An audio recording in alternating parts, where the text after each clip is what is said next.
Hi guys, welcome back to another episode of All the Rumors Are True. We are going to do another Q&A today. The lovely Miranda is going to be asking me the questions. Last time people sent in their questions and I answered them, and I felt like I was a little bit maybe kind of awkward with it. So we thought today we'd have her ask me and see how that goes, if it goes better. So I was lonely. yeah, so hit me. Okay, so this Q&A theme is the girl behind the glam. Oh, I know. so cute. Me and ChatGPT had a field day last night.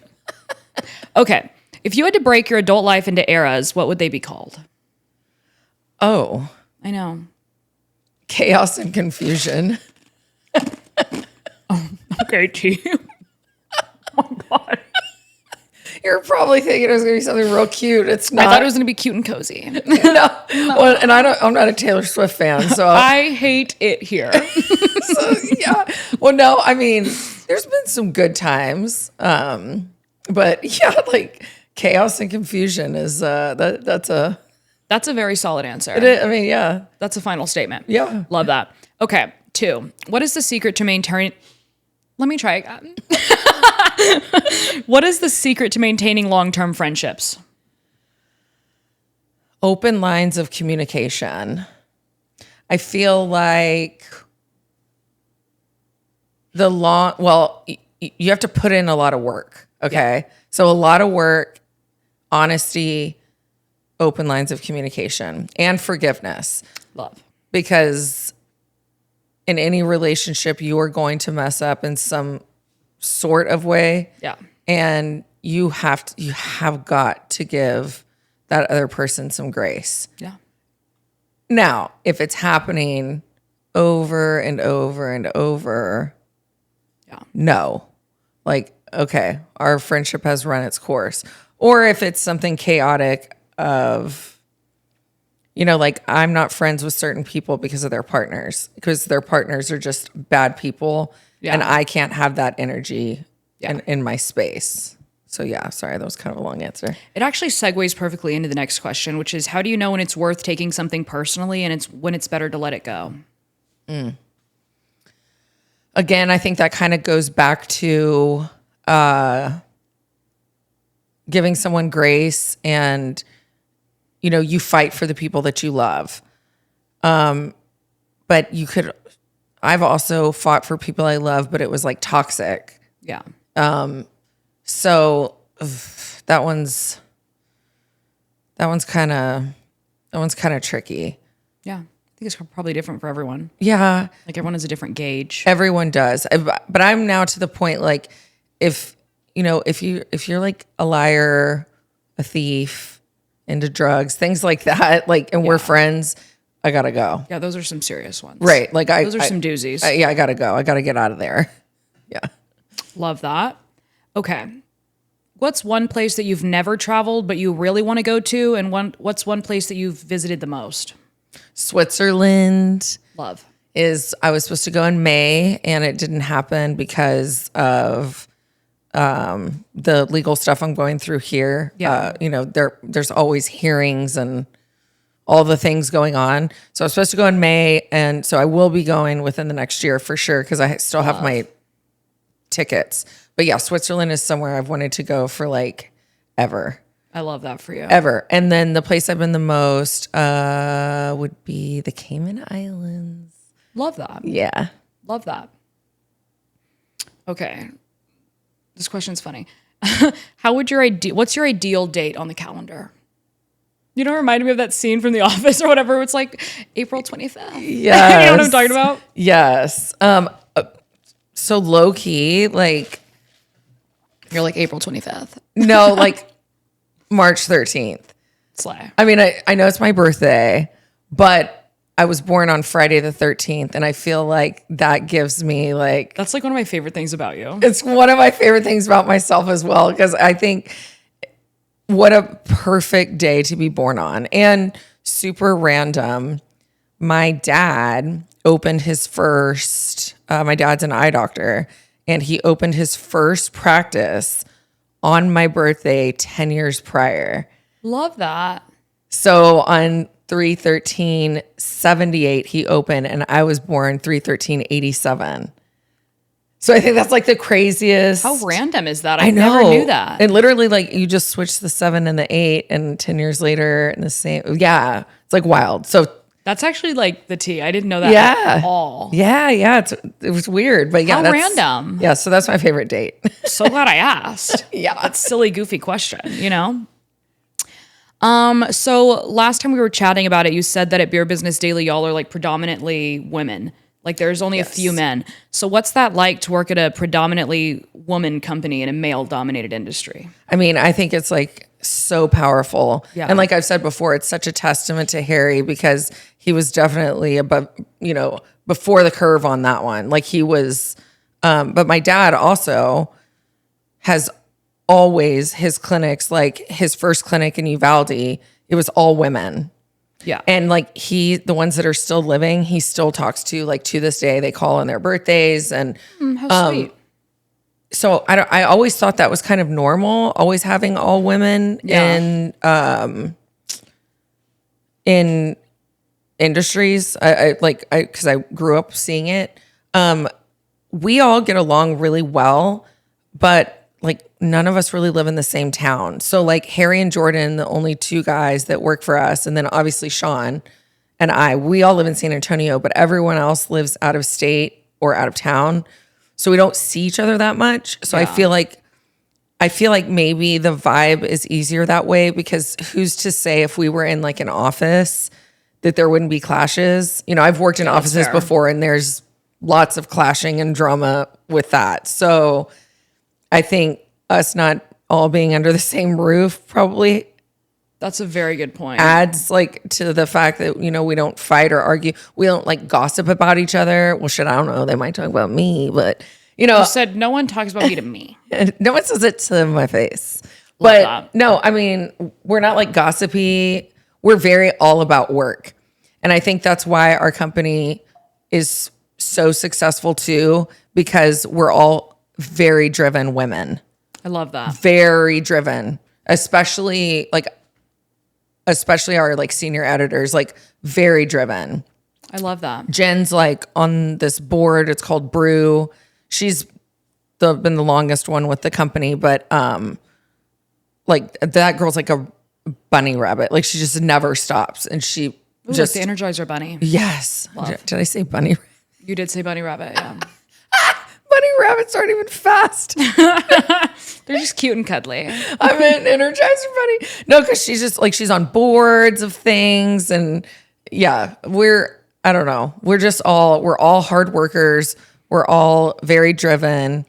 And I think that makes us stand out a lot in our industry, especially with our competitors. I bet. Yeah. I was curious about that. Yeah.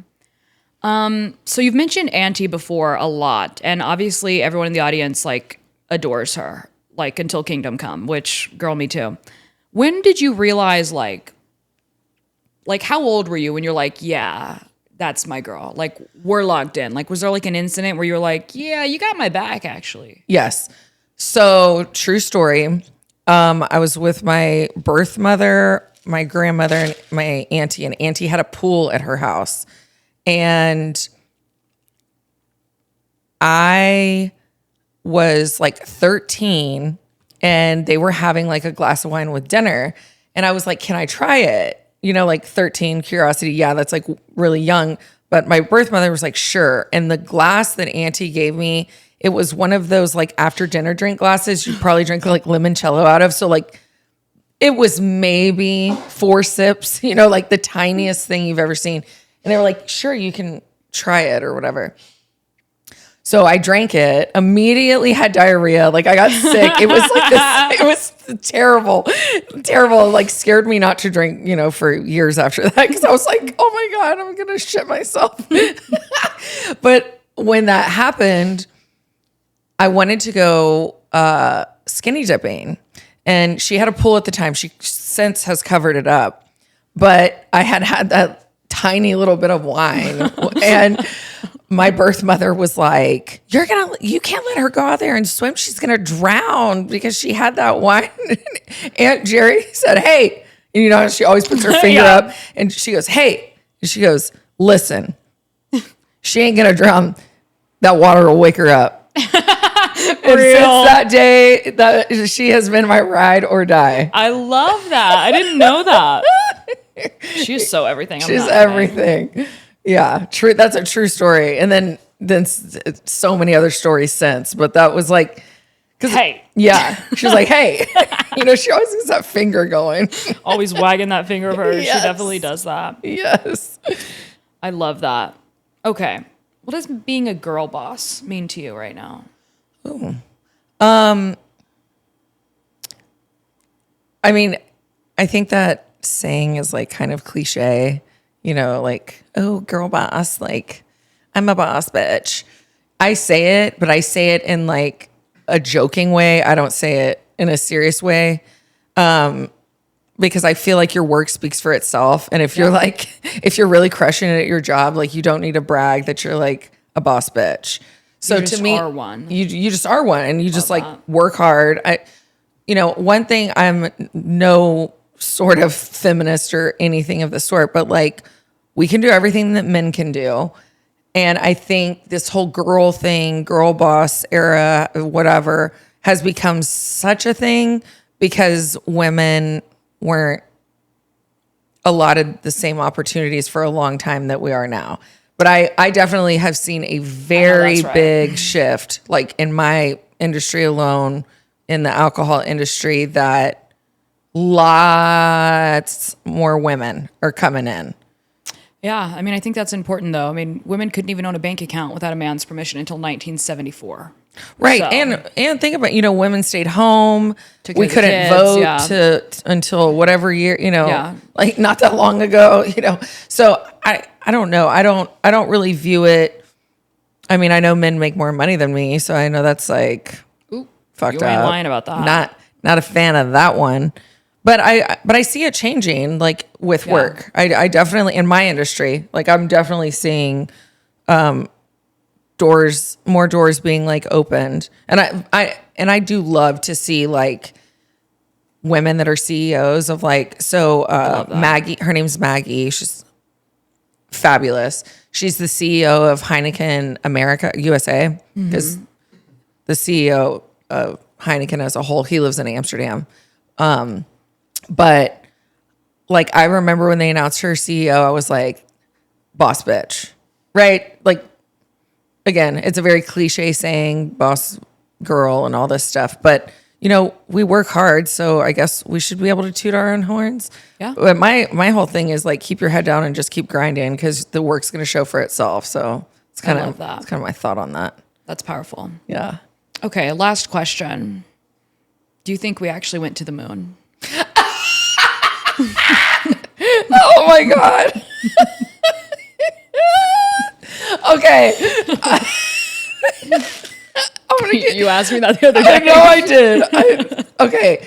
So I do what you call, I guess, doom scroll or whatever. I don't have TikTok. Okay. So I somehow just end up on like these videos just like online. I guess on YouTube. I don't even know where they come from because I don't really check Instagram. Yeah. Like it's like Instagram's not something I'm just like on all the time.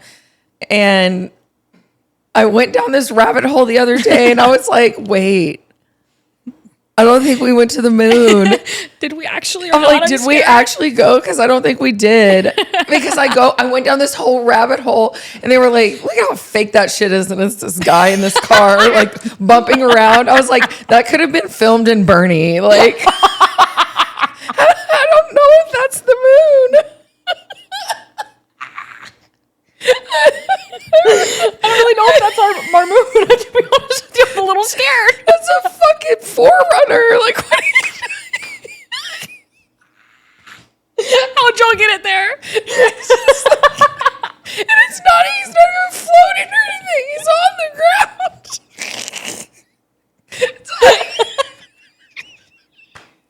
So I don't know.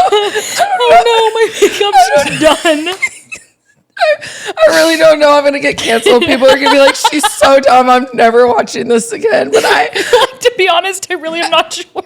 I'm not sure. Like, he looked like he was just at a ranch riding around on his mule, like feeding corn for the deer. Like, and I don't know what a moon's supposed to look like, but I thought you're supposed to be floating around. Why was he on the ground?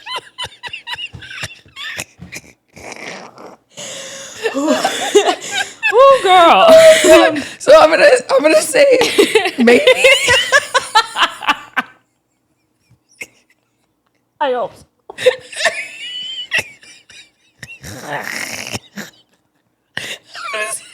I'm gonna go with maybe on that one. Oh my god, my stomach hurts. You said it's a hard possibility. It's just some guy and Birdie.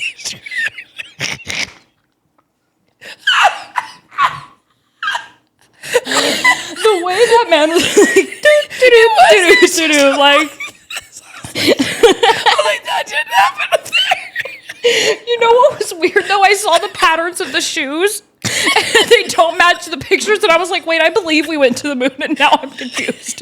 No, they stole a monkey for the San Antonio Zoo and bring it out to Birdie. My God Almighty, I cannot. Wasn't there a monkey? Dude, literally the Soviet Union sent a monkey and like worms and right, like, there was a monkey up there, it was right? on something called Zond 5, and it was the first living organisms that were sent to space, and I was like, the space race was not real. No. What do you mean you sent a monkey and 2 tortoises? No, they broke into the San Antonio Zoo and took them. Then they had a field day 45 minutes down I-10. They're like, it's on the moon. Doing it. The monkey fully thought it would. I'm done. I can't. My makeup's fucked up. I can't breathe. Okay, so to answer the question, I'm going to say maybe. We're going to leave it at that. Hard possibility that maybe there's a 50-50 chance that possibly we did. I do believe that the world is round, though. Thank God. Yeah. It's called the world, right? Yeah, like a planet. I almost said United States.